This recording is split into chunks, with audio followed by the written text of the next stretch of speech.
Hello and welcome to Africa is Home. My name is Jean-Paul. Today we'll be talking to you about tourism in Africa.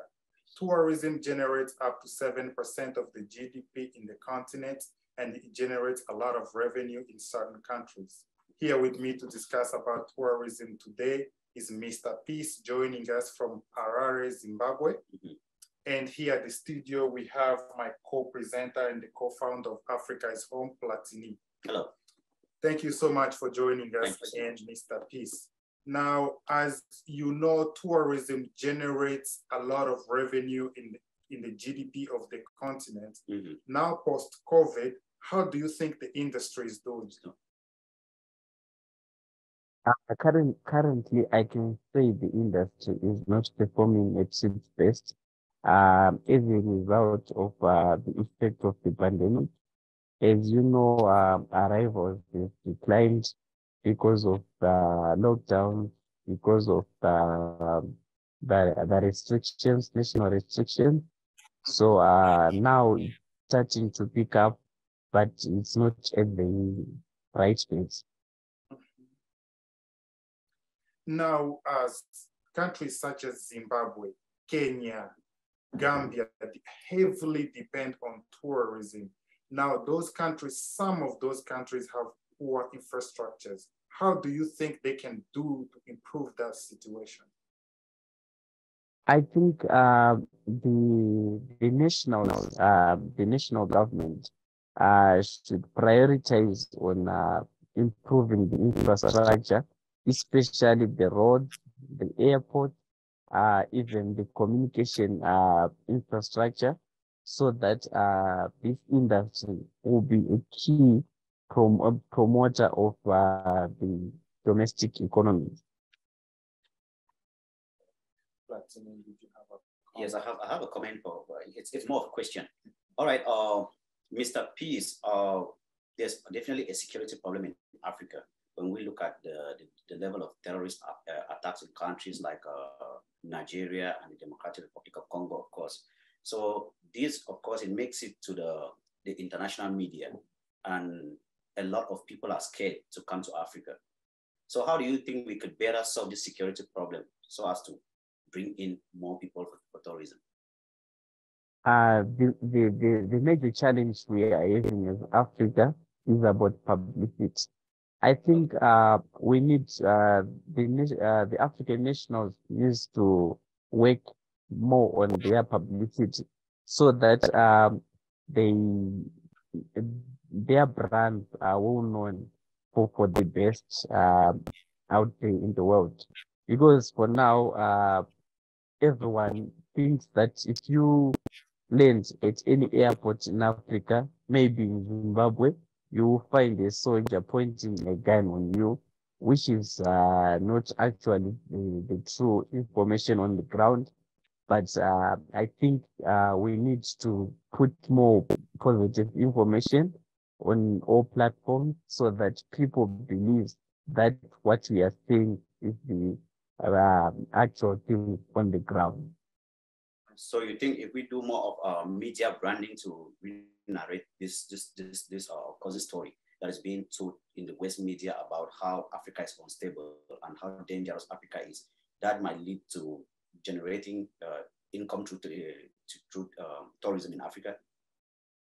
Yeah, exactly. I think now with advent or the growth of social media, of other online media, I think we need to move from just posting pictures, just writing stories about our national, about our attractions, but maybe having sort of like videos which actually shows the attractions if they are, and which exhibit other tourists enjoying the attraction, so that people out there will not be scared if they see others experiencing the attraction.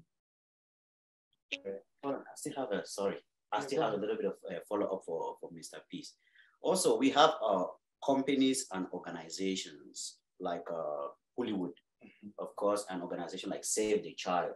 Yes, this World Food Program. Africa's Home ourselves, we have also an organization. Yes. For orphans. Do you feel like this organization, we always portray these images showing like a bunch of hungry children in Africa? UN, UNHR, yes, UNICEF. The images we portray, this organization portrays. Which was mainly my question. The Yeah, mainstream media portrays the negative side of Africa, including right? Hollywood. Yes, Hollywood, famine, war, disease, right? So what would you propose? Yeah, what would you propose to African mainstream media, to rebrand and remarket Africa? Of course, that's not a reality. We need to rebrand. I think this is a result of, as you see, African countries are failing to actually separate politics with the economy. I know these are not easily inseparable, but I think we need to separate them if we are to promote tourism, because the reason behind some publicity is political influence. Like if people out there are in favor of a certain political organization, then they will market negatives, so that people think because of this organization, political organization, people are struggling, there are no security, etc. So I think with the issue of publicity, I think we need to strategize, and the local tourism bodies and these national should come up with a solid strategy that can work to bring their brand to the world, and so that the brands will be well known for the good, not for the bad. Now, Africa is a big and beautiful continent with beautiful landscape, blessed with wild animals which attract millions of tourism in Africa. As you will recall, in the early 2000s, there was an American doctor who went to Kenya in East Africa in a lion hunt, right? In Kenya as well, there was some of our brothers and sisters were killing elephants for ivory. Now, those are the key elements that promote tourism, that attracts tourism in the continent. Do you think the continent needs a strong law to protect the wild animals? Yes, exactly. The continent needs very tight security in terms of issues to do with wild animals, endangered species. Like here in Zimbabwe, if you are caught with ivory, it's a jail straight away. So I think all the nations in Africa should also have strong policies which deter the practice of killing wild animals. I know sometimes they does that. It is a way to manage animal population, but specifically for endangered species, I think they should be strict. What did you say this is it the doctor went to? Yeah, to Kenya. I believe it was in 2012 or 14. I can't remember. I don't think at that time we needed to reduce the population of lions. No, I don't think so. Well, it's just okay. Africa, I can go and hunt lions and do whatever I can corrupt. That's where we're getting. Now, as we know, tourism generates a lot of revenue in the continent, right? It even contributes to the GDP of the continent. Countries such as Gambia, Kenya, Tanzania, Zanzibar, Egypt in the East Africa. Now, a lot of tourists complain about the currency. I know in Zimbabwe, they accept all kinds of currency. What do you think African heads of state should do as a solution to solve this problem of currency in the continent? We have 33 of them. I think the government, through their national treasury, they should be able to come up with policies that can allow flexible transaction, especially for people who are coming from outside. Like here in Zimbabwe, it's now very easy to use your US dollars, and I will use the Zimbabwean dollars. So in Zimbabwe, you cannot stress of accessing Zimbabwean dollars if you have US dollars, because you can use your USD anywhere, in any shop, anyway, with your Visa card, with your MasterCard, you can use it anyway. So I think all the nations in Africa should have policies that will enable flexible transactions by tourists. Now, as we all know, the Russian-Ukrainian war has affected the global economy. To some extent, Africa, which led to a high inflation in the continent, which is also affecting tourism because tourists are not able to travel due to high prices. Yep. Now, President Mnangagwa of Zimbabwe decided to fight the inflation by creating the golden coin. So do you think, how effective do you think this will contribute to the Zimbabwean economy? The major drive for Zimbabwean current police and the gold coin is to stabilize the currency. The Zimbabwean dollar versus the USD. So stability will definitely mean that even prices will be stable. Inflation rate will not be moving fast, as it was now doing in the past period. I have a question based on this gold coin. Yeah, it's for both of you. So how is this gold coin gonna fit in the economy? Because I don't get it. Okay, so you know Zimbabwe is under sanction, yes. Economic sanction. They have a lot of sanctions, but economic is what they suffers from, yeah. right? Now, this golden coin will be sold on the international stock market. You know how they have Bitcoin? Bitcoin. Okay. So that's the Zimbabwean one, the system. Because Zimbabwe is economically unstable because of the sanction. So they accept any currency. Yeah, they can't print. They are sanctioned. They can't print. So that's why it says Zimbabwean dollar. You can use American dollar, euro. It's making it difficult for them to have a stable currency. That's why he was trying to explain, correct? Yeah. Yeah. Okay. Yeah. So, yeah, following up with the question back to the tourism industry in the continent. Now, as you know, tourism has its advantage and disadvantage. Absolutely. Now, according to an article from Al Jazeera Africa, in Gambia, older European women are going for sex tourism. They're looking for young men going there as a tourist, but behind that, they are looking for young men for sex. So what do you think the continent can do better to prevent that kind of behavior, especially from older European women? Yeah, it's reflecting back on us. I think they need to enforce laws against that and implement the enforcement with strict. They should be strict on the enforcement part, because I know people wouldn't love to visit destinations which are dominated by sex tourism. It is becoming a form of tourism, but I don't know people. I don't think people will love to be associated with that in such a destination. So I think it's all about enforcement. So, do you think the government should set rules to stop this or just to regulate this? because I know of people that would leave here and go to Thailand, but but the government of it's the Thai hard to government, control as well. They just regulate it. We need rules and regulations So do you think we should just give a complete ban to that, or just regulate it? How do you ban such a behavior? Someone comes, a tourist, goes to the countries in his or her hotel, whatever business they do in their hotel, it's their private business. Yeah, you're right. How do you regulate that? It's just, I don't know.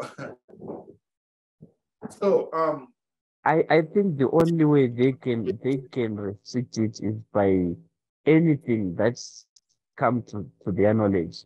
Like if they specifically know that this is a form of sex tourism, then they can buy it. But if it's done privately and there is no publicity about it, then they can't control it. Because for example, a white lady, I worked in a hotel, a white lady can come and say, just let's do the thing. And without anyone's knowledge, it will be in-house sex tourism. So the government have no control over it. But I think if it's done public, then I think they can act against it. Okay. Now, on the same note, we have to be quite frank here, because if you look at the southern countries in Africa, South Africa, Zimbabwe, there is xenophobia, even between Zimbabwe and South Africa, which the mainstream media portrays as a negative, which it is a negative aspect, right? Now, that kind of also kills the tourist markets, because tourism would not want to visit a place where there is xenophobia. Absolutely, nobody so wants to do that. What do you think the Southern African countries can do better for the better image of the continent? I think the government should be in a position of controlling some of these activities, because the publicity of those activities or those will actually ruin tourism. So I think it's something that has to do with even the leaders of the nation to have strong words against those activities, especially the xenophobia, etc. Okay. Now, I know Platini, you wanna jump in here, but as an African, we all know this. In most African capital, you will see a restaurant, a Chinese or Italian restaurant, German car, Italian clothing, right? All of those resorts in the continent belongs to the multinationals, right? Now, do you think Africans are benefiting from the revenue that tourism generates? Yeah, it's something to think about. But I think looking into Zimbabwe, Zimbabwe has got a policy of direct investment. There's a percentage which is supposed to be given to the government. But as you know, with the corruption and something to do with that, it's no longer clear if we are benefiting from multinational. I'm sorry, the part of corruption I didn't quite understand. Yeah, can you you emphasize bring the mic that? up a little bit? Yeah, the mic, we can barely hear you. Oh, well, I'm just saying it's not clear nowadays, maybe with the issue of corruption in Africa, if the locals are benefiting from the multinational businesses. Right. Now, so that was my question. All those companies are multinational companies. Majority of them are owned by either European, Chinese, Americans. So Africans, what do we own? Are we benefit? Because we have no control. Yes. of what revenue those companies are generating, right? I don't know about other African countries, but here in Zimbabwe, everyone is taxed. Like we have the pay for employees, then we have the VAT, value added tax, we have the tourism levy, and every company that is formally registered is taxed. So I think maybe through that way, I can say the nation is benefiting through the taxes. Okay, well, Zimbabwe is a different case because Zimbabwe is under sanction, economic sanction. So majority of them might be owned by Zimbabwe. I really like that question that you posed, because if you look at my country, of course, Cameroon, you will realize that one of the biggest hotels in the capital city of Cameroon is Hilton Hotel. This is not an American hotel. No, it's actually a French family owns Hilton all over the world. It's a French family. I thought it was American. No, Paris Hilton is a it's a French family that owns these hotels all over the world. Yeah, it's everywhere. It's everywhere. So they have like a very big Hilton hotel just beside the American embassy. Yeah. So let's say if you were a tourist to Cameroon, most of the time when they land, that's where they go and stay. Of course. Who brings them? Brussels Airlines or Air France. When they bring them into the country, they go and... They don't fly Air Cameroon, no, Air Congo, Air Zimbabwe. Air Cameroon. They take Air France, US Airline. So that's what I'm saying. Then they stay in foreign hotels. Rwanda, I know Rwanda has a strict rule on that. You want to visit Rwanda, you must fly Rwanda, you must... that's why they say visit Rwanda. Visit, right? The only country I know in Africa. But I don't know about Zimbabwe, but that's what I'm saying. All that money that's generating beside taxes, and couple of fees goes right back out. Where is it? We don't generate money. We don't make money. We don't benefit. We're not making enough of the. We are making Exactly. Yeah, I think it's my point. Yes, if you say so, I can understand you. We are not utilizing all the opportunity of us getting money from this guy. Yes.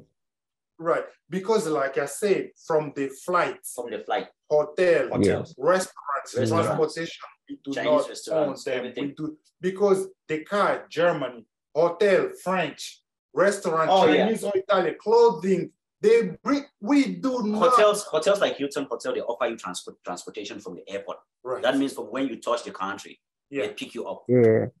They do the work for you. They are collecting everything.